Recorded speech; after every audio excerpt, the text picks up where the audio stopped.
ወዶችዬ የማወዳችሁ እንዴት አላችሁልን? በሌላ በቆንጆዬ ፊልም መተናል። ፊልሙን እንደምትወዱት እርግጠኛ ነኝ። ስለዚህ ላይክ እና ሰብስክራይብ ማድረግ እንዳይረሳ። ይበልጥኛ ለማበረታታት እንደተለመደው ቪዲዮዎቻችንን በቪፒኤን ብቻ ማየት ነው። ወደ ቪዲዮ ፊልማችን ሲጀምር ሉናን አንዲት ሴት ጋር እየተጠጋ ሲራመድ ድልድዩ አካባቢ እንመለከታለን። ሴትዮዋም ልክ እሱን እንዳየችው በፍርሃት በመንቀጥቀጥ እንደ ድንገት ከድልድዩ ነበር የወደቀችው። ሉናን እጅግ በጣም ሀብታም ሲሆን ዋንጃን የተባለ ድርጅት ነበረው። ታዲያ ሴትዮዋ ከወደቀች በኋላ እየሮጠች የመጣችው ሱቤ ተባለችው የሉናን ሚስት ነበረች። ታዲያ አክስቷ ነበረች ዘላ ከድልድዩ የወደቀችባት። ይሄ ጊዜም ቶሎ ያልፋል። 7 ዓመታት ካለፉ በኋላ ሱቤ አሁንም ግን ስለ አክስቷ እያሰበች ነበረ። በዚህም አሁን ላይ ጣሊያን ከተማ ውስጥ በፋሽን ዲዛይነርነት ብትሰራም ወደ ቻይና ተመልሳ የአክስቷን ከድልድይ የመዝለል ምክንያት ማወቅ ትፈልግ ነበረ። በዚህም ባሏ የነበረው የፈታችው ሉናን የተባለው ሰውዬ ምን ያደርጋል ብላ ኢንተርኔት ላይ በምትመለከትበት ጊዜ የሷ እህት የሆነችው ሱማኒ ጋር ግንኙነት እንደጀመረና ሱማኒ አሁን እጅግ በጣም ታዋቂ ሞዴል እንደሆነች ተሰማለች። በዚህም ነገሩን ለማጣራት መሄድ እንዳለባት ነበር የወሰነችው። ያን ቀን ዝግጅት ተዘጋጅቷል። ድርጅቱ በሰዎች ተሞልቶ ነበረ። ሱማኒም ታዋቂ ሞዴል ስለሆነች ሁሉም ሰዎች ትኩረት ያደረጉት ወደ እሷ ነበረ። ነገር ግን ያኔ ሱቤ ልክ እንደ እህቷ ተመሳሳይ ቀሚስ በማድረግ ትመጣለች። ይህንን ያየችው ሱማኒ ትናደዳለች። ሁለቱ እህትማማቾችም ለማውራት አንድ ቦታ ነበር የሄዱት። በዚህም ሱቤ የተናገረችው ባሏን መልሳ የራሷ ለማድረግ እንደመጣች ነበረ። ሱማኒ ይሄ ነገር ያናድዳታል። ታዲያ በጥፊ ልትመታት ስትል የያዘቻት ሱቤ ነበረች። ትሰሚኛለሽ? ከ7 ዓመታት በፊት እንደዛ ስታሰቃይኝ የነበርኳት ሴት አይደለሁም። ከዚህ በኋላ የኔ የሆነውን የነጠቅሽኝን ነገር ለመውሰድ ነው የመጣሁት። ከትንሽ ቆይታ በኋላ ወደ ዝግጅቱ ሄደው ሱቤ ወደዚህ ሀገር የመጣችው ከተላላኪዋ ይቴንግ ጋር ስለሆነ ይቴንግ ደግሞ የማኒን የሆቴል ክፍሏን ቁልፍ ማግኘት ችላ ነበረ። በዚህም ለሷ ትሰጣታለች። ሱቤም የጽዳት ሰራተኛ መስላ በመግባት ሄዳ ካሜራ ነበር ያስቀመጠችው። ማኒ አሁን ሉናንን ልትቀማ እንደሆነ ስለተረዳች ከሱ ጋር ወደ ሆቴሏ ክፍል ነበር የገቡት። በዚህም ውሃ ውስጥ መድኃኒት ካደረገች በኋላ አብሯት እንዲያሳልፍ ለማድረግ ልታስገድደው ሞክራ ነበረ። እሱ ግን ያንን ውሃ አልጠጣም ይላል። በዚህም የወደቀች በማስመሰል ልብሷን ዝቅ አድርጋ እሱን ለማማለል እየሞከረች ነበረ። ያኔ የመጣችው ሱቤ ነበረች። የቀድሞ ባሏን ለማናገር ብትሞክርም ያላወቃት ያህል ነበር የተሰማት። በዚህም ግራ ትጋባለች። ታዲያ እሱም ከተላላኪው ጋር በነበረበት ጊዜ እውነት ሱቤ ሚስቱ እንደሆነች ነበር የጠየቀው። እሱም ሚስቱ እንደሆነችና እንደተፋቱ ይነግረዋል። እሷንም የረሳበት ምክንያት ከብዙ ዓመታት በፊት የመኪና አደጋ አጋጥሞት የመርሳት በሽታ ይዞ ስለነበረ ነው። ሱቤ ደግሞ አክስቷን ለማየት ነበር ሄደችው። አክስቷ አደጋ ከተፈጠረባት ጊዜ ጀምሮ ለ7 ዓመታት ያህል ኮማ ውስጥ ነበረች። ታዲያ እንዴት አድርጋ የአክስቷን ገዳይ ለዚህ ያደረሳትን ሰው መበቀል እንዳለባት እያሰበች ነበረ። ታዲያ እሷንም ለምትንከባከባት ሴት አክስቷ እንዲሆነችበትን ምክንያት እንደምትፈልግ ቃል እየገባች ነበረ። በቀጣይ ጊዜም ሱቤ የጀመረችው የዋንጃን ድርጅት ውስጥ በመቀላቀል ነበረ። እዛ ከተቀላቀለች በኋላ ሞዴሎችን እየፈተነች ለነሱ ኤጀንሲ መሆን ሞክራ ነበረ። ነገር ግን ማኒ ከሞዴሎቹ መካከል አንዷ ስለሆነች ስለሷ መጥፎ ነገር ታወራ ጀመረ። ከዛ ባሻገር ደግሞ በቂ እንዳልሆነችና ታዋቂ ሰዎችንም እንደማታውቅ እየተናገረች ነበረ። ነገር ግን ሱቤ ትክክለኛ ማንነቷን ትናገራለች። ጣሊያን ውስጥ የምትታወቀው በሌላ ስም ነበረ፣ ኤኒ ነበረ የምትባለው። ታዲያ እዛ ያሉ ሞዴሎች እንዳለ ማኒን ታላቅ እህቴ እያሉ ለሷ አሽቃብጡላት ነበረ። የቀረችው ግን ሊያው ቼንጌን የተባለችው ልጅ ነበረች። እሷ ለማኒ አታሽቃብጥም። ታዲያ የሱቤን ትክክለኛ ማንነት ካወቁ በኋላ ሞዴሎቹ አድንቀዋት ነበረ። በዚህም ለ7 ዓመት ያክል የሰራችውን ስራ በይፋ ነበረ ሱቤ የተናገረችው።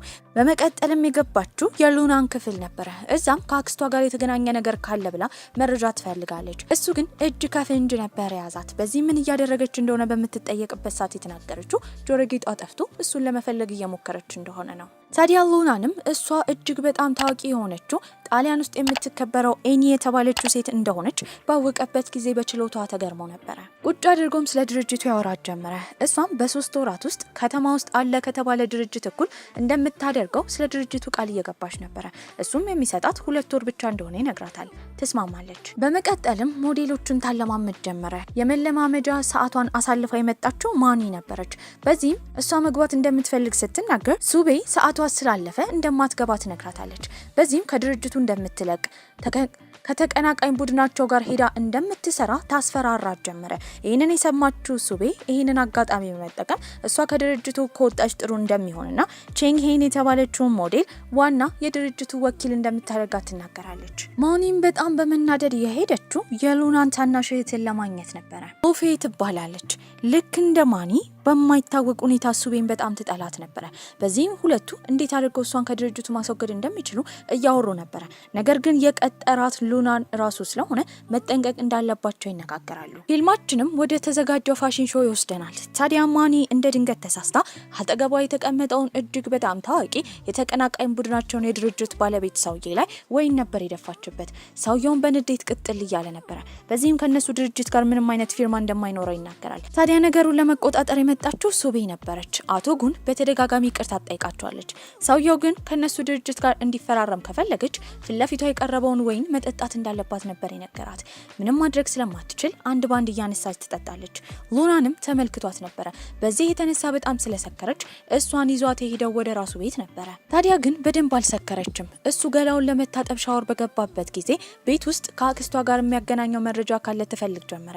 ልክ እሱ ሲመጣባት ግን እንደሰከረች ታስመስል ጀመረ። ምን እያደረግሽ ነው ብሎ እንዳይጠይቃትና እንዳያፋጥጣት የጠቀለለውን ፎጣ ነበር ያወለቀችበት። በቀጣይ ቀን ግን ስለሷ ነበረ ሲወራ የነበረው። ከዋንጃን ድርጅት ኃላፊ ጋር አብራ እንዳደረች ቤቱ ድረስ እንደሄደች ፓፓራዚዎች ፎቶ አንስተዋቸው ድረገጽ ላይ ተለቋል። በዚህ የተነሳ ሆን ብላ ይሄን ወሬ ያስነሳችው እሷ ናት ብሎ በማሰብም ሉናን ሄዶ ይጠይቃታል።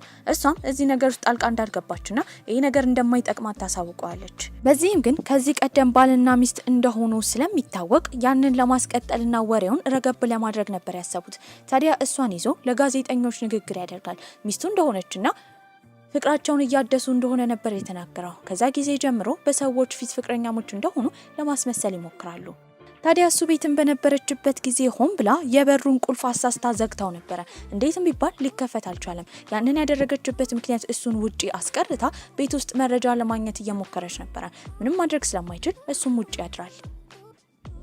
የነሉናን ተቀናቃኝ ድርጅት ባለቤት የሆነው ጉጃንግዚንና ወንድሙን ጉያንን እናያቸዋለን። ታዲያ ሁለት ወንድማማቾች እየተጨቃጨቁ ነበር። ጉጃንግዚ ጉያንን የበታች አድርጎ ነው የሚያየው። በዚህም እሱ ትክክለኛ ወንድሙ እስካልሆነ ድረስ ድርጅት ውስጥ የመስራት መብት እንደሌለው ይነግረው ነበር። እንደ አጋጣሚ ሆኖ ግን በቀጣይ ጊዜ ከጉያን ጋር የተገናኘችው ሱቤ ነበረች። ሁለቱ ቁጭ ብለው ሲያወሩ በጣም ትሁትና የተረጋጋ ነበረ። ታዲያ ሱቤ ሉናን ቤት በነበረችበት ጊዜ በተደጋጋሚ ልትከፍተው የሞከረችው እንዲሁም ያልቻለችው ሳጥን ነበረ። በአሁኑ ግን ፓስዋርዱ ምን ይሆናል ብላ በምታስብበት ጊዜ ምናልባት የተጋቡበት ቀን ይሆናል ብላ በማሰብ በሱ ነበር የከፈተችው። ብዙ መረጃ ከማግኘቷ በፊት ግን ስራ ጨርሶ የመጣው ቀደም ብሎ ሉናን ነበረ። አሁንም ለማስቀየስ እየሞከረች ነው። ነገር ግን ጠርጥሮ ነበረ። በዚህም የሱ ተላላኪ ዩፋን እንዲከታተላት ነበር ያዘዘባት። በቀጣይ ግንም የጉ ቤተሰቦች ጎልፍ ሊጫወቱ ስለሆነ ከነሱ ድርጅት ጋር እንዲሰሩ ለማድረግ ወደ ጎልፍ ቦታው ነበር ሄደችው። የጉ ወንድማማቾች ሁለቱን ቢሞክሩ አልቻሉም ነበረ። እሷ ስትመጣ ግን ጎልፉን በተሳካ ሁኔታ ጉድጓድ ውስጥ እያስገባች አድናቆትን ማትረፍ ችላ ነበረ። ነገር ግን አሁንም ጉጃንግዚ የተባለው የወንድማማቾቹ ታላቅየው ከሷ ጋር ሊፈራረም እንዲሁም ከድርጅቱ ጋር ሊሰራ ፈቃደኛ አልነበረም። ታዲያ በቀጣይ ቀን ማኒና ሱቤ በተገናኙበት ጊዜ አሁንም ይጨቃጨቁ ጀመረ። በሚናገሯት ነገር ማኒ በጣም እየተናደደች ነው። እሷን ለመበቀልም ታስባለች። በዚህም ፓርኪንጉ ጋር በነበሩበት ጊዜ መኪናዋን ፈጥና ነርታ እሷን ለመጉዳት ያሰበችው ማኒ ነበረች። ነገር ግን በሰዓቱ ያዳናት ጉያን ነበረ። ስለሷ ስለተጨነቀም ወደ ቤት ያደርሳታል። ታዲያ ከመኪናው አውርዶ እግሯን ወለም ስላላት አቅፎ ወደ ቤት ሊያስገባት ሲል አይቶ የተናደደው ሉናን ነበረ። በዚህም ራሱ አቅፎ ያስገባታል። ታዲያ ተጋብተዋል ተብሎ እስከተወራ ድረስ ራሷን ከወንድ ማራቅ እንዳለባት ነበር ሲነግራት የነበረው። እሷም ፈገግ በማለት ቀንቶ እንደሆነ ትጠይቋለች። እንዳልቀናም ያሳውቃታል። ጋዜጠኞች ፋታ ሊሰጧት አልፈለጉም ነበረ። ታዲያ በቀጣይ ቀን እርጉዝ እንደነበረችና እንዳስወረደች ይወራባት ጀመረ። ስለዚህ ነገር ምንም መናገር አልፈለገችም። ይህንን የሰማው ሉናን ደግሞ በጣም ይናደድ ጀመረ። ታዲያ እሱን የቀረበችው ለገንዘብ እንደሆነ እየተናገረ ነው። በዚህም በቅርቡ እነሱ አንድ ላይ እንዳልሆኑ ለጋዜጠኞች እንደሚናገር ያሳወቅ ጀመረ። የሱ ተላላኪ ዩፋን ግን ጥሩ ሀሳብ እንዳልሆነ እያሳወቀው ነው። እሷን ማመን እንዳለበት ይነግረዋል። በዚህም በቀጣይ ጊዜ መግለጫ ለማድረግ መድረክ ላይ ወጥተው ነበረ። ታዲያ የሱ እህት ሉፌ ገና ለገና ይጣላሉ ብላ በደስታ ብትመለከትም እሱ ግን በጋዜጠኞች ፊት ፍቅረኛሞች እንደሆኑ በመሃላቸው ማንም እንዳይገባ ታዲያ ጋዜጠኞች የድሮ ነገር እየፈተፈቱ ማውራት እንዲያቆሙ ማስጠንቀቂያ ነበር የሰጠው። ስለ እሷ እንዲጣራ ስላዘዘም ዩንፋን መጥቶ የነገረው እውነትም እሷ ከዚህ ቀደም እርጉዝ እንደነበረች። ታዲያ ግን በአደጋ አማካኝነት ልጇን እንዳጣች ስትረዳ ደግሞ አይምሯ ላይ ከባድ ችግር እንዳጋጠማትና እሷ አርግዛ የነበረው ልጅ የሉናን እንደሆነ ነበር የሰማው። ይህንን ሲሰማ ትልቅ የጥፋተኝነት ስሜት ይሰማል። ታዲያ ቤት ከሄደን በኋላ ሊንከባከባት ነበር ያሰበው። ጠዋት ከእንቅልፏ ስትነሳ ምግብ ሰርቶላት ነበር። ይህን ወሬ እያስነሳች ያለችው ሱማኒ ናት ብለው ስለጠረጠሩም በቀጣይ ቀን እሷን ነበር ያባረሯት። ይህንን ስታይ ትቃጠል ጀመረ። በቀጣይ ጊዜ የሱቤ ተላላኪ የቲንግ የሰማችው የሱቤ ልጅ ወደ ከተማ ማንም ሳያመጣው እንደመጣ ነበረ። በዚህም ትደነግጣለች። ክሪስ ማለት የሱቤና የሉናን ልጅ ነበረ። ታዲያ እሱን አስወርዳለች ተብሎ ቢወራባትም ልጁን ግን አሳድጋው ነበረ። ከአባትየውም ደብቀዋለች። አባቱን ለማግኘት ነበር ወደ ድርጅቱ የመጣው። ልክ ከሉናን ጋር ሊገናኙ ሲል ግን ቀድማ የመጣችው ይቲንግ ነበረች። ልጁንም ትደብቀዋለች። ታዲያ ወደ ቤትም ከወሰደችው በኋላ ሱቤ እሱን ለማግኘት ነበር ሄደችው። ለምን እዚህ ድረስ እንደመጣ ሲጠየቅም ካምፑን እንደቀየረና ከአባቱ ጋር መሆን እንደሚፈልግ ክሪስ ይናገራል። ሱቤም መረጃ ለማግኘት ጃንግዋን የተባለ ሰውዬን ታገኝ ነበረ። በዚህም ስልክ ደውሎላት ክለብ ውስጥ እንዲገናኙ ይጠይቃታል። እሷም እሺ ብላ እያወራች በነበረበት ጊዜ ሉናን ይሰማል። ምናልባት ከዚህ ሰውዬ ጋር የፍቅር ግንኙነት ጀምራለች ብሎ በማሰብ ሊከታተላት ነበር ያሰበው። ታዲያ ሰውየውን ክለብ ውስጥ ታገኘዋለች። ቁጭ ብለውም እንዴት መረጃ ማግኘት እንደሚችሉ እያወሩ ነበረ። ታዲያ ለሱም ገንዘብ ትሰጠዋለች።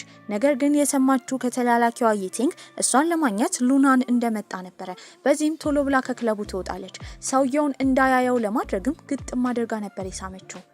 በቀጣይ ጊዜም ሉናን ከቤቱ እየወጣ በነበረበት ጊዜ በር ላይ የጠበቀው ክሪስ ነበረ። ጥምጥም ብሎ ካቀፈውን በኋላ አባዬ ብሎ ይጠራው ጀመር። እሱ ግን ልጅ አይወድም ነበረ። አባትም ለመሆን ዝግጁ አልነበረም። ታዲያ ህፃኑ ክሪስ ይዞት የነበረውን የስፓይደርማን መጫወቻ መሬት ላይ ጥሎበት ይሰባበርበት ጀመረ። ስቅ ብሎ ያለቅሳል። ያኔ የልጁ ሞግዚት ነበረ እየሮጠች የመጣችው። ቤትም በነበሩበት ጊዜ እናቱ ሱቤ አባቱን ለማግኘት ክሪስ እንደሄደ ነበር የሰማችው። በዚህም ትናደዳለች። የድሮውን ታስታውስ ጀመረ። ጣሊያን ውስጥ በነበረችበት ጊዜ እሱን ለማግኘት በተደጋጋሚ ሞክራ ነበረ። እርጉዝ እንደሆነችም ልትነግረው ነበረ። አንድ ቀን ላይ ስልክ ስትደውል ያነሳችው የሱ እህት የሆነችው ሉፌ ነበረች። በዚህም የተናገረችው ልጁን እንደማይፈልግ የሱ ከሆነ እንድታስወርደውና ይሄ ሀሳብ የሱም እንደሆነ ነበር ያሳወቀቻት። በዚህም ከባድ ሀዘን ውስጥ ትገባለች። ታዲያ አባቱ እንደሚወደው በተደጋጋሚ ስለሱ መናገር በጣም ደክሟት ነበረ። ነገር ግን ይቲንግ አባትና ልጅን ማጣላት ጥሩ ስላልሆነ እንድትቀጥልበት ነበር የነገረቻት። በቀጣይ ጊዜም እንደተለመደው እሱ ቤት ከሄደች በኋላ ፓስወርዱን በማስገባት ከአክስቷ ጋር የሚያገናኘው መረጃ ካለ ትፈልግ ጀመረ። የደረሰችበትም አክስቷ ከሁለት ድርጅቶች ጋር እንደተፈራረመችና አንዱ የሉናን ድርጅት ዋንጃን እንደሆነ፣ ሌላኛው ደግሞ የነጉያን ድርጅት የጉ ቤተሰብ ድርጅት እንደሆነ ነበር የደረሰችበት። እዚህም ሉናንን ለማውራት ነበር ሄደችው። ከብዙ ዓመታት በፊት ከድርጅት ጋር እንደተፈራረመ ጠይቋለች። እሱም አንድ ፊርማ እንደተፈራረመ፣ ነገር ግን የድርጅቱ ባለቤት እስካሁን ኮማ ውስጥ እንደሆነች ነበር የተናገረው። የሷ አክስት እንደሆነችም ትረዳለች። ነገሮችን የማያስታውሰው እሱ አሁንም የመርሳት በሽታው ስላልተሻለው ነበረ። አክስቷንም ለማየት ትሄዳለች። ታዲያ አክስቷን የምትንከባከብላት ሴትም አክስቷ ከዚህ ቀደም የተፈራረመችውን ነገር እንደምታውቅ ስትጠይቃት ልጅቷ ምንም አታውቅም ነበር። በቀጣይ ጊዜም ከነሱ ድርጅት ጋር ሊሰራ የሚችል ሌላ ድርጅት ታገኛለች። የዛ ድርጅት መሪ ደግሞ ከዚህ ቀደም ከሷ ጋር ትምህርት ቤት ውስጥ አንድ ላይ የተማረች ጓደኛዋ ነበረች። በዚህም አብረው ቀሚስ ዲዛይን አድርገው ፋሽን ሾው ለማዘጋጀት ነበር ያሰቡት። ከድርጅቷም ስራ ጨርሳ በወጣችበት ጊዜ ያገኘችው ጉያንን ነበረ።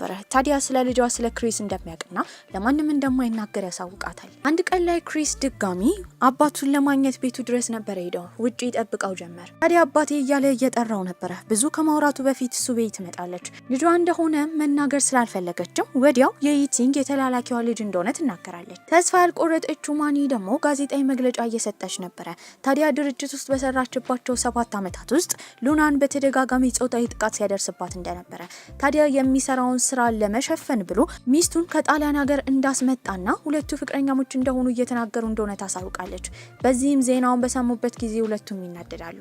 መኪና ውስጥ ገብተው ሊነዱ ሲሉ ግን እንደ ድንገት እሷ ፍሬን መያዝ ነበር የከበዳት። በዚህም የመኪና አደጋ ያጋጥማቸዋል። ታዲያ እሷ እንዳትጎዳም ሲት ቤልቱን በመፍታት እሱ ነበር የሸፈናት። እሱም ወደ ሆስፒታል ነበር የተወሰደው። አሁን ያጋጠመው የጭንቅላት ምትም የድሮ ምቱን እንዳስነሳበት ነበር የሰማችው። ታዲያ ከዚህ ቀደም አደጋ እንዳጋጠመው አታውቅም ነበረ። የሱን ተላላኪ ዩፋንን ታፋጥጧለች። እሱም እሷ ወደ ጣሊያን በሄደችበት ቀን አደጋ እንዳጋጠመውና ለ5 ዓመታት ያክል ኮማ ውስጥ እንደነበረ ነበር የሰማችው። በዚህም ሁሉን ነገር ሆን ብሎ እሷን ለመራቅ የፈጠረው ነገር እንዳልሆነና ታሞ እንደሆነ ትረዳለች። በሌላ በኩል ቤት የተቀመጠው ክሪስ ደግሞ በዋንጃን ድርጅት አማካኝነት የሚደረግ የህፃናት የድራማ ፕሮግራም ነበረ። እዛ ፕሮግራም ላይም ራሱን መዝግቦ ነበረ። ታዲያ ሉናን አሁንም ኮማ ውስጥ ነበረ። የሱ እህት ሉፌ ነበረች። ሉፌና ሱቤ የሚጣሉ ጀመረ። እንደማትወዳት እንደምትጠላትና በእሷ እንደምትቀና። ታዲያ ከዚህ ቀደም ልጁን አስወርጁ ያለቻት እሱ ብሏት እንዳልሆነና ስለምትጠላት ብቻ እንደሆነ ትናገራለች። በዚህም ክሪስ ደግሞ ያመለከተው የፊልም ስራ ላይ ለመስራት የቤተሰብ ፊርማ እንደሚያስፈልገው ተጠይቆ ነበረ። ታዲያ ቀጥታ ሄደው ሆስፒታል ነበረ። ኮማ ውስጥ የሆነ አባቱንም በአሻራ አድርጎ ካስፈረመ በኋላ ይወጣል። ታዲያ አይናዋጣ ሱማኒም አሁንም መድረክ ላይ ሆና ስላደረሰባት ጥቃት እየተናገረች ነበረ። ያኔ የመጣችው ሱቤ ነበረች። በዚህም ከዚህ ቀደም በካሜራ አማካኝነት የቀዳችውን ቪዲዮ ለሁሉም ሰው ታሳያለች። ሆን ብላ ውሃ ውስጥ መድኃኒት ስትከትና ልብሷን ዝቅ እያደረገች እሱን ለማማለል ስትሞክር የነበረውን ነው። በመቀጠልም ፖሊሶች ወደ ውስጥ ይገባሉ። ታዲያ አደጋ እንዲፈጠርባቸው ፍሬናቸው እንዲበጠስ ሰው አዛ ያደረገችው ሱማኒ ስለሆነች እሷ ታስራ ነበረ። አሁንም ከኮማ አልነቃም። ያኔ እሱን ልታየው አያትየው መታ ነበረ። አያትየው ሱቤን በጣም ትጠላታለች። የምትጠላትም የሱ እህት ሉፌ በምትናገራቸው ነገሮች አማካኝነት ነበረ። ከትንሽ ቆይታ በኋላ እሱ ይነቃል። ታዲያ ልክ እንደነቃ ቀን ሲጠራ የነበረው የሱቤን ስም ነበረ። እሷም አያትየው ውጪ ስላለቻት ልትወጣ ስትል ግን እንዳትሄድ ይናገራል። እንዳመማውን ማሳውቀው ነበረ። ይህንን ያደረገው ሆን ብሎ ከእሷ ጋር ለመቆየት አስበው እንደሆነ ትረዳለች። ክሪስም ባመለከተው መሰረት ለጉ ቤተሰቦች የህፃናት ልብስ አስተዋዋቂ ሞዴል መሆን ችሎ ነበረ። ከቀናት በኋላም ሉናን ከሆስፒታል ወጥቶ ነበረ። ወደ ቤትም ይወሰዳል። አያትየው እሷን ልታያት ባትፈልግም ድርቅ ብሎ እንዳመመው በመናገር እሷን ይዞ ወደ ክፍል ወስዷት ነበረ። ከቀናትም በኋላ ወደ ድርጅቱ ይመለሳል። ታዲያ ከሻ ግሩፕ ጋር የመስራት እድል እንዳላቸው ሱቤ እየነገረችው ነበረ። እሱም እሷ ከወጣች በኋላ ያኔ ሲጋቡ የነበራቸውን ቪዲዮ እያየ የድሮን ለማስታወስ ይሞክራል። የድሮን ሲያስታውስ ግን ጭንቅላቱን በጣም ያማዋል። ታዲያ የእሱ ተላላኪ ዩፋን ሲመክረው የነበረው አሁን ላይ ብቻ እንዲያተኩር ነበረ። ቤትም በገባበት ጊዜ አመመኝ ብሎ ቅብጥ በማለት እሷ እንድትንከባከበው እያደረገ ነበረ። በቀላሉ ግን ውሸቱን እንደሆነ አውቃበታለች። በዚህም ጥሩ ጊዜ እያሳለፉ ነው። ጠዋት ላይም ሊስማት እየተጠጋት ነበረ። እንደ ድንገት በራቸው ነበር የተንኳኳው። ማነው ብሎ ለመክፈት በሄደበት ጊዜ የመጣው ክሪስ ነበረ። አሁንም አባቱን ፈልጎ ነው። ታዲያ የኳስ ግጥሚያ ውድድር ስላለው እዛ ውድድር ላይ አባቱን ሆኖ እንዲመጣለት ነበረ ሉናንን የጠየቀው። ባይፈልግም ሉናን ይስማማል። ወደ ኳስ ጨዋታ ግጥሚያ ከሄደ በኋላ ግን ሉናን ምንም ኳስ መምታት አይችልም ነበረ። በዚህም በተማሪዎች ፊት ክሪስ ተዋርዷል። ቤት ከገባ በኋላ ስቅስቅ ብሎ ያለቅሳል። ታዲያ ጉያን የተባለው የሱቤ ጓደኛ ከሱ የበለጠ ጎበዝ እንደሆነ እየተናገረ ነበረ።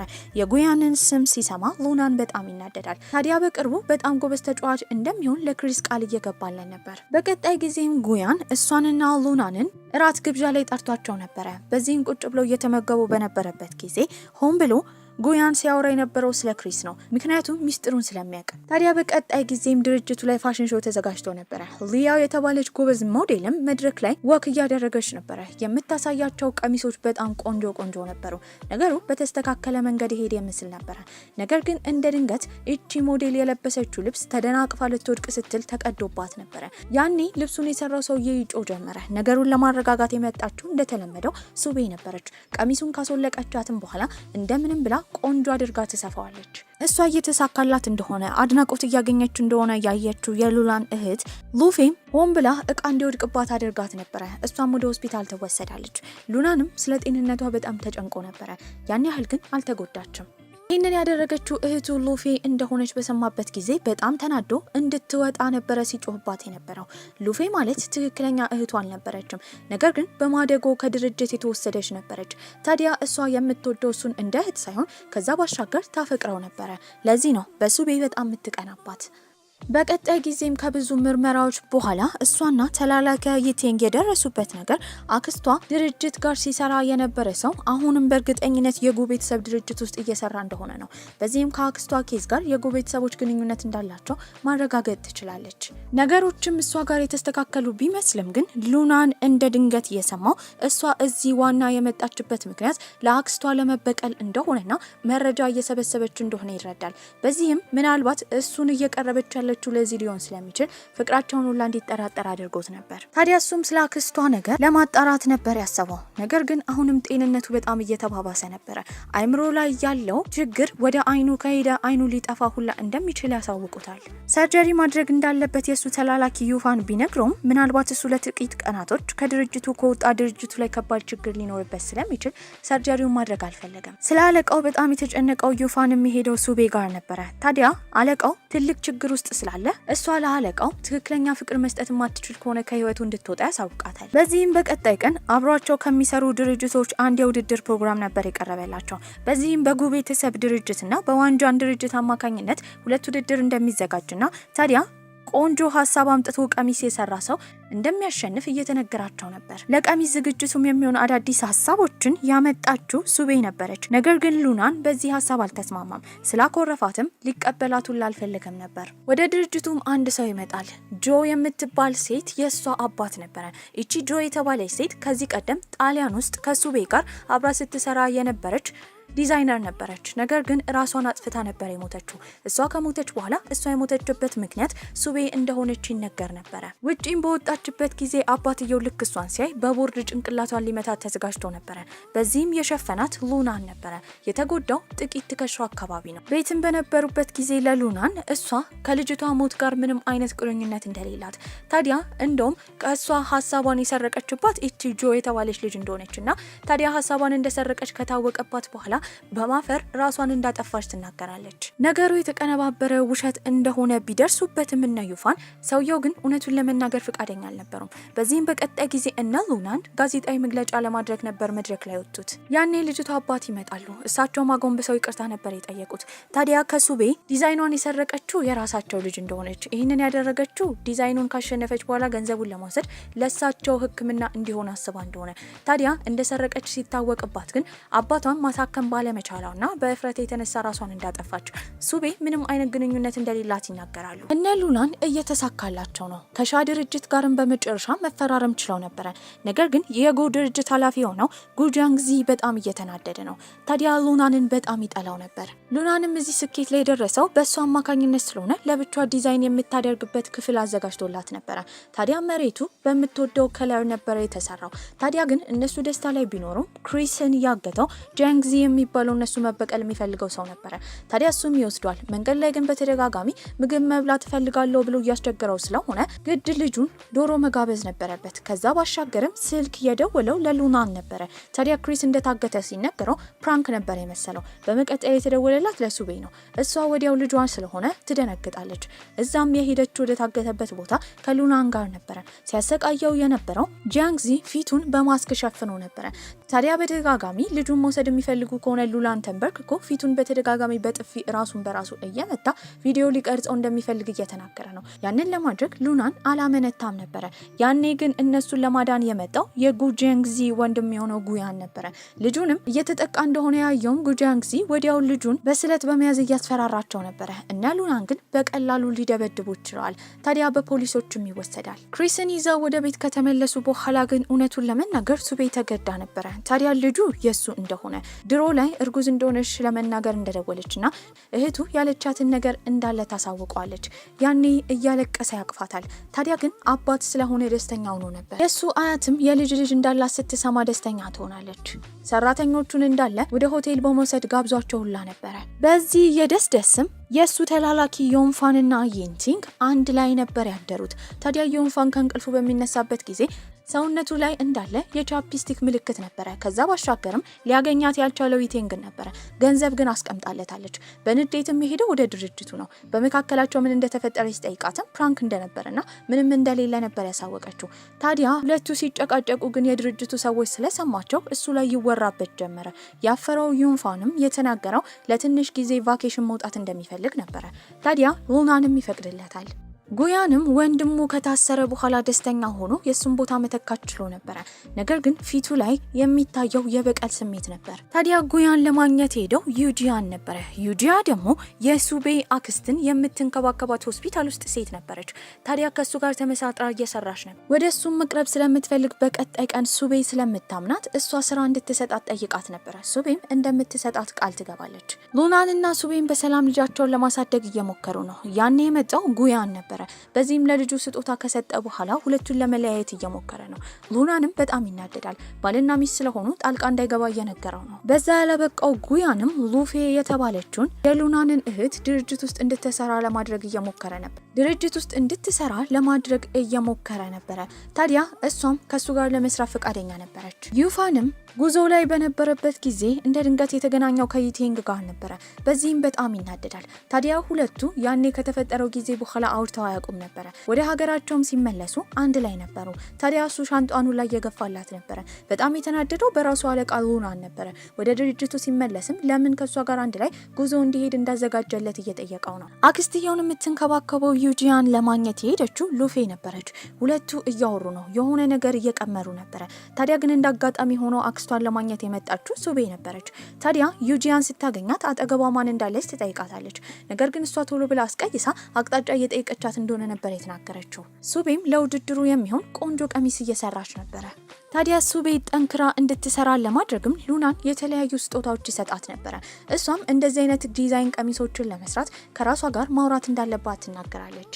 እሱም እያበረታታት ቆንጆ ዲዛይን መስራት ችላ ነበረ። በሌላ በኩል ይቴንግን ለማማለል ብሎ ቆንጆ ቦርሳ እንደ ስጦታ የሰጣት ዩፋን ነበረ። እሱ ፊት ደስተኛ ባትመስልም ቦርሳውን በጣም ወደዋለች። ሰርታ የጨረሰችውንም ቀሚስ ቫይራል ለማውጣት ተዘጋጅታ በነበረበት ጊዜ ቀድመው ሰርታው የለቀቁት የጉ ድርጅት ውስጥ የምትሰራው ሉፌ ነበረች። ታዲያ ተመሳሳይ ከሷ ጋር ቀሚስ ነበረ። ዲዛይኗን ሆን ብሎ የሆነ ሰው አሳልፎ እንደሰጠ እርግጠኛ ነበረች። ከሉናን ጋር በሚያወሩበት ጊዜ ስለዚህ ዲዛይን የሚያውቁት 4 ሰዎች ብቻ እንደሆኑ እሷ ሉናን ይቴንግና አክስቷን የምትንከባከብላት ዩጂያን ነበረች። ታዲያ ማን እንደተናገረ ግራ ገብቷቸዋል። እሷ ግን ያስታወሰችው ከዚህ ቀደም ዩጂያንን ያየቻት ሉፌን ከምትመስል ሴት ጋር ነበረ። ትጠረጥራት ጀመር። በመቀጠልም ጉያንን ለማግኘት ትሄዳለች። ታዲያ እሱ ትብብር ውስጥ ካለ ነበር የጠየቀችው። እሱ ግን እንደሌለና የሉፌን ሀሳብን እንደማያውቅ ይናገራል። አነጋገሩ ግን ተቀይሮ ነበረ። የተቀየረው የወንድሙን ስልጣን ከወሰደ በኋላ ነው። ሉፌንንም እንገናኝ ያላት ሉናን በስልክ ደውሎ ነበረ። ታዲያ እሱን ለማግኘት ቆንጆ ሆና ብትመጣም በሱ ፋንታ የመጣችው ሱቤ ነበረች። አስረግጣ ትነግራታለች። እሱ የሚያያት እንደ እህት እንደሆነ ከዛ ባሻገር እንደማይወዳትና የሚወደው ራሷን እንደሆነ ሱቤ እየተናገረች ነው። ከሷ ጋርም ተጨቃጭቃ ቤት በገባችበት ጊዜ ስታስታውስ የነበረው ለመጀመሪያ ጊዜ ሁለቱ ተጋብተው በሚኖርበት ሰዓት እንፋታ ብላ የጠየቀችውን ጊዜ ነበረ። ስለዛ ጊዜም እያስታወሰች እሱን ስሜቷን የሚገልጽ ቀሚስ ትሰራ ጀመረ። ታዲያ በቀጣይ ጊዜ ያንን ይፋ ስታወጣ ቫይራል ወጥቶላን ነበር። ይህንን ያየችው ሉፌ በቅናት ትቃጠላለች። ጉያንም ሲያደንቅ የነበረው ሱቤን ነበረ። እንደሱ አይነት ጠንካራ ሴቶችን ወንዶች እንደሚወዱ፣ ታዲያ አስመስለው ለመስራት የሚሞክሩ ሴቶች እንደሚያስጠሉት እየተናገረ ነው። ታዲያ ድርጅት ውስጥም ማን መረጃቸውን እያወጣ እየሸጠ እንደሆነ እና ሉናን ለማጣራት እየሞከሩ ነው። በዚህም የሁሉም ባንክ በሚመረመርበት ጊዜ የሱቤ ተላላኪ የሆነችው ይቲንግ በጣም ብዙ ገንዘብ ተገኝቶባት ነበረ።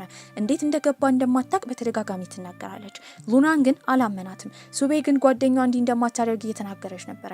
በዚህ አማካኝነት በሉላንና በሱቤ መካከል ትልቅ ጥል ተፈጥሮ ነበረ። ይሄ ጥላቸው ፍቺ እስከ ማሰብ አድርሷቸዋል። በዚህም የተነሳ አሉ የተባሉ ዲዛይነሮቿንም ከድርጅቷ በመውሰድ የራሷን የዲዛይነር ድርጅት ነበረ ለመክፈት ሱቤ ያሰበችው። በሁለቱ መካከል ጥላቻ እየተፈጠረ እንደሆነ የተረዳው ጉያንም በመካከላቸው ለመግባት ሱቤን እራት እንዲበሉ ነበር የጠየቃት። እየተመገቡ በነበረበት ሰዓትም እንደሚወዳት ይነግራታል። እሷም ወዲያው መልስ አልሰጠችውም ነበረ። በሚሸኛት ጊዜ ለመቀበል የሄደችው ሉናንንና ክሪስን ነበረ። ታዲያ በመካከላቸው እንዳይገባ አሁንም ሉናን ጉያንን እያስጠነቀቀው ነው። ከጉያን ድርጅት ጋርም ተባብራ እየሰራች ያለችው ሱቤ ነበረች። በዚህም እዛ ሉፌን ስታገኛት በሁለቱ ሴቶች መካከል ጥል ሲፈጠር ሱቤ ስታስጠነቅቃት የነበረው ከድርጅታቸው ጋር የምትሰራው ለረጅም ጊዜ ስለሆነ መግባባት እንዳለባቸው ነው። ይባስ ብሎም ጉያን ለሱቤ የሚሆን ቦታ እንድታስተካክል ያዘዛት ሉፌን ነበረ። በሰው ፊት ብትስቅም እንደተናደደችበት ትነግሯለች። እሱም ሆን ብሎ ሉናንንና ሱቤን ለማለያየት እየሞከረ እንደሆነ፣ ይሄ ለሱ ጥቅም እንዳለው ይናገራል። በመቀጠል ግን እሷን በጣም ይንከባከባት ነበረ። ታዲያ የሱ ፍቅረኛ የሆነችው አክስትየውን የምትንከባከበው ዩጂያን ደግሞ በጣም እየተናደደች ነበር። አመሻሽ ላይም ሱቤን ለማግኘት ሄደው ሉናን ነበረ። እሱም በቁጣ እውነት መለየት እንደፈለገች ይጠይቃታል። በዚህ የምንረዳውም ሆን ብለው ማን መረጃ እየሰረቃቸው እንደሆነ ለማወቅ እንዲሁም ጉያንን ወጥመድ ውስጥ ለመክተት ነበረ እንደተለያዩ እንደተጣሉ የሚያስመስሉት እንጂ ፍቅራቸው ከምን ጊዜውም በላይ በርትቶ ነበረ። ታዲያ ከጉያን ጋር ስታሳልፍ እንደሚቀና እየነገራት ነው። በቀጣይ ቀንም እሷን ለማግኘት ወደ ቤቷ የመጣው ጉያን ነበረ። ያኔ ሉናን እንዳይታይ እንደምንም ብሎ ተደባብቆ ከቤቷ ይወጣል። ታዲያ ጉያን ይዟት የሄደው ሁሉም የድርጅቱ ሰራተኞች የሚያደርጉት ራት ግብዣ ላይ ነበረ። ሆን ብሎ ሁለቱ እንዳይቀራረቡም ወደዛ የመጣው ሉናን ነበረ።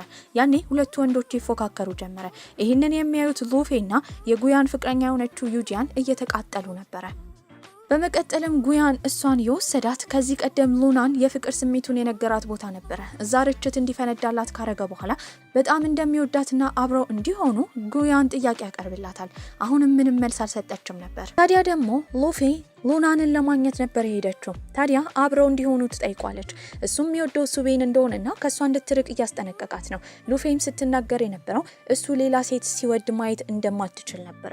በቀጣይ ቀን ሱቤ ወደ ድርጅቱ በምትገባበት ጊዜ አሁንም አበባ አስቀምጦ ፍቅሩን ሲገልጽላት የነበረው ጉያን ነበረ። በዚህም ይሄንን ያየችው ዩጂያን በጣም ትናደድ ጀመረ። ነገር ግን ለዩጂያንም የሚነግራት ሆን ብሎ ለስራው ብሎ ሱቤንና ሉናንን ለማለየት እንጂ ለሱቤ ፍቅር ስሜት እንደሌለው ነበረ። ነገር ግን ጉያን በጣም ይወዳት ነበር። ታዲያ በመጨረሻም ሉፌና ዩጂያን እንደምንም ብለው ሱቤን ለማስወገድ ሀሳብ እያመጡ ነበር። ታዲያ ግን ጉያን እሷ ላይ ጉዳት እንዳይደርስባት በማሰብ ዩጂያንን ፍቅረኛውን ነበር ከድርጅቱ ያባረራት።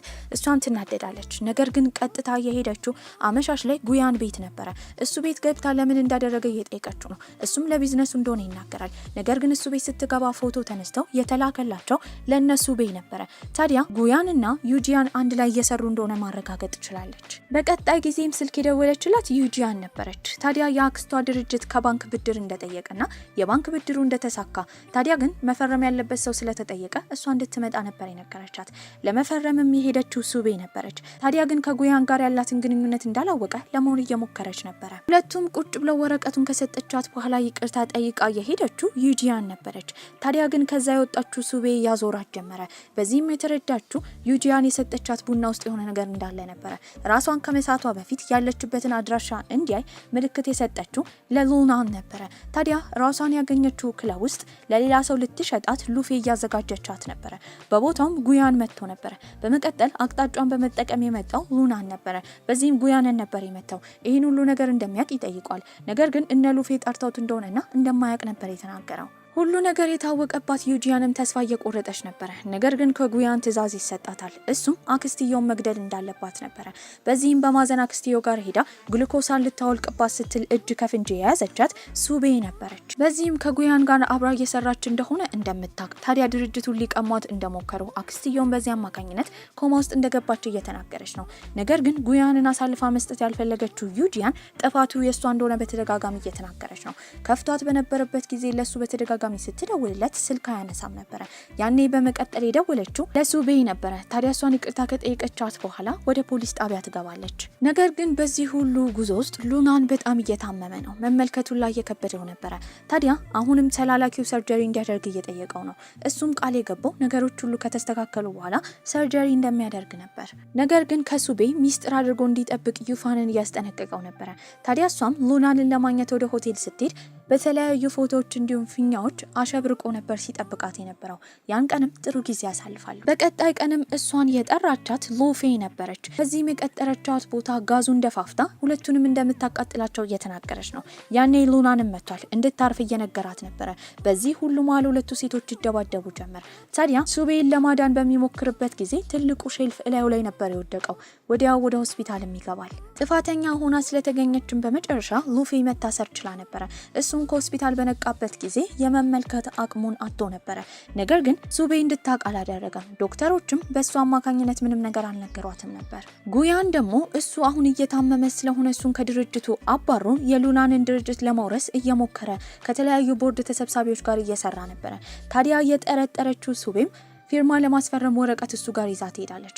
ነገር ግን ወረቀቱን አንብቦ መፈረም ከብዶት ነበረ። በዚህም በሽታውን ታውቅበታለች። ድርጅቱንም ወክላ እሷ ለመስራት እየሞከረች ነበረ። ነገር ግን ከድርጅቱ እሷንም ሆነ ሉናንን ለማባረር የቦርድ ተሰብሳቢዎች እየሞከሩ እያለ ከሆስፒታል ወጥቶ የመጣው ሉናን ነበረ። ይሄ ነገር እንዳይሆን በማድረግም ወደ አውሮፓ ሀገር ድርጅታቸውን ለማስፋፋት ሊሄድ እንደሆነ ይናገራል። እሱ በእውነታው የሚሄደው ግን ለሰርጀሪ ነበረ። ታዲያ እሷንም ተሰናብቷት ይሄዳል። እሱ ከሄደ በኋላ እንደምንም ብላ ድርጅቱን ለመምራት እየሞከረች ነበረ። የቦርድ ተሰብሳቢዎች ደግሞ እሷን ለማስወገድ ይሞክራሉ። አንድ ቀን ላይም የቦርድ ስብሰባ ላይ በነበሩበት ጊዜ ጉያን ድርጅቱን ለመውረስ ነበር የመጣው። ይሄንን ያልፈቀደው ከ24% በላይ ሼር ያለው ሉናንም ከውጭ ሀገር ተመልሶ መጥቶ ነበረ። እሱም የተናገረው ይሄ ሁሉ ወጥመድ እንደሆነ ለማሳየትና እሱን የሚጠቅሙትና የሚጎዱትን ከቦርዱ ለማባረር እንደሆነ ያሳውቃል። ታዲያ እሱ ትልቅ ሼር ስላለው ድርጅቱን መልሶ የራሱ ማድረግ ችሎ ነበረ። የቦርድ ተሰብሳቢዎቹ ከወጡ በኋላ ግን ወዲያው ያዞረው ጀመረ። አሁንም ዶክተሮች ጋር ነበር የተወሰደው። ታዲያ ትልቅ ሰርጀሪ ማድረግ እንዳለበትና ያለበት ሁኔታ ከባድ እንደሆነ የተነገረው ለሷ ነበረ። እሱ ግን አሁንም ነገሮች ካልተስተካከሉ ሰርጀሪ ማድረግ አይፈልግም ነበረ። የዕለት ተዕለት ህይወቱን በመራ ቁጥር ግን በጣም እየከበደው ነው። ታዲያ ምግቡን አይቶ ዳሶ መብላት እየከበደው ነው። ነገር ግን የሱ ልጅ ክሪስ አሳዎችን ለማየት ካልሄድኩ ብሎ በሚያስቸግርበት ጊዜ ይዟቸው ይሄዳል። ታዲያ ያኔ ግን በሉናንና በሱቤ መካከል ትልቅ ዝምታ ወርሷቸው ነበረ። በመካከላቸው መራራቅ ይፈጠራል። ይህንን ያየው ክሪስ ሁለቱን አንድ ላይ ለማድረግ እየሞከረ ነበረ። ከዛም ከተመለሱ በኋላ አብረው እንደሆነች ሱቤ እየነገረችው ነው። ለመጽናናት እየሞከረ ነበረ። እንደ ድንገት ስልክ ይደወልላታል። ታዲያ ክሪስ እንደታገተ ነበር የተነገራት። ያገተውም ጉያን ነበረ። ይህንን ዜና የሰማው ሉናን ከሆስፒታል ወጥቶ ራሱ ጉያንን ለማግኘት ሄዷል። ከሆስፒታል እንደወጣ የሰማችው ሱቤም ቀጥታ ወደ ቦታው ነበር የሄደችው። ታዲያ ጉያንን ካገኘው በኋላ ልጁን እንዳገተው እንደሚገለው እየተናገረ ነበረ።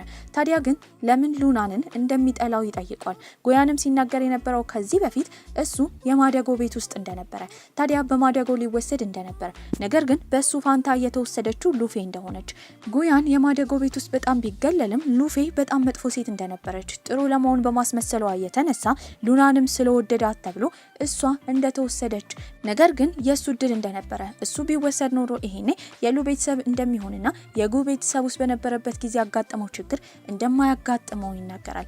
ያኔ ክሪስም እየሮጠ ነበር የመጣው። ገደል ውስጥ ሊገባ ሲል ግን እሱን ለማዳን እየሮጠ የሄደው ጉያን ነበረ። በዚህ አጋጣሚ ለመሮጥ ሲሞክር አይኑ ማየት ያቃተው ሉናንም በጉድጓድ ውስጥ ወድቆ ነበረ። ይህ ክስተት ከተፈጠረ 6 ወራትም ያልፋሉ። ሉናን ሰርጀሪውን ጨርሶ አሁን የማየት ችሎታው ተመልሶለት ነበር። ሱቤ ሁለተኛ ልጃቸውን አርግዛ ነበረ። ዩፋንና ይቲንግም አዲስ ፍቅረኛሞች መሆን ችለው ነበረ። ፊልማችንም የሚያበቃው እነ ሉናን የመዝናኛ ቦታ ሄደው ልክ እንደ ቤተሰብ ጥሩ ጊዜ እያሳለፉ ፊልማችን በዚህ ያበቃል። ደህና ቆዩልኝ።